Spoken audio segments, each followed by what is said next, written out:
A year ago, economic activity was accelerating in almost all regions of the world. 1 year later, much has changed.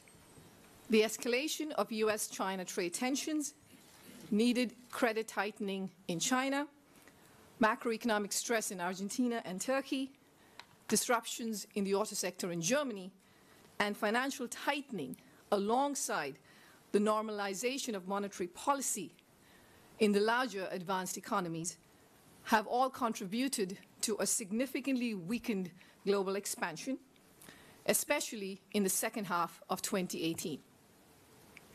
With this weakness expected to persist into the first half of 2019, our new World Economic Outlook projects a slowdown in growth in 2019 for 70% of the global economy. Global growth softened to 3.6% in 2018 and is projected to further slow to 3.3% in 2019. The downward revision in growth of 0.2 percentage points for 2019 is also broad-based. It reflects negative revisions for several major economies, including the Euro area, Latin America, the United States, United Kingdom, Canada, and Australia.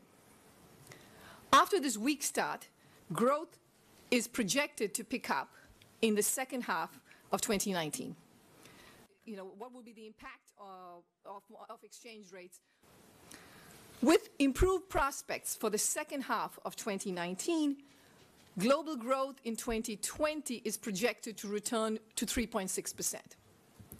This recovery is precarious and predicated on a rebound in emerging market and developing economies, where growth is projected to increase from 4.4% in 2019 to 4.8% in 2020.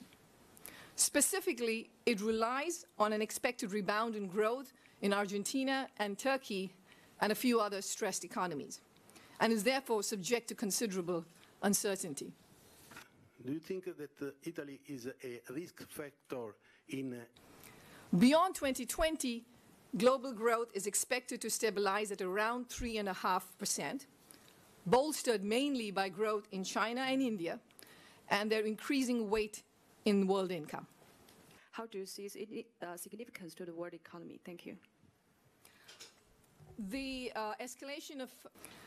So while the global economy continues to grow at a reasonable rate, and a global recession is not in the baseline projections, there are many downside risks. Tensions in trade policy could flare up again and play out in other areas, such as the auto sector, with large disruptions to global supply chains. Growth in systemic countries, areas like the Euro area and China could surprise on the downside, and the risks surrounding Brexit remain heightened. I want to know your outlook for Mexico now that we have a new president that has different... This is a delicate moment for the global economy. If the downside risks do not materialize and the policy support put in place is effective, global growth should rebound. If, however, any of the major risks materialize, then expected recoveries in stressed economies, in high-debt economies, in export-dependent economies may be derailed. Report and the fiscal monitor. So see you tomorrow. Thank you so much.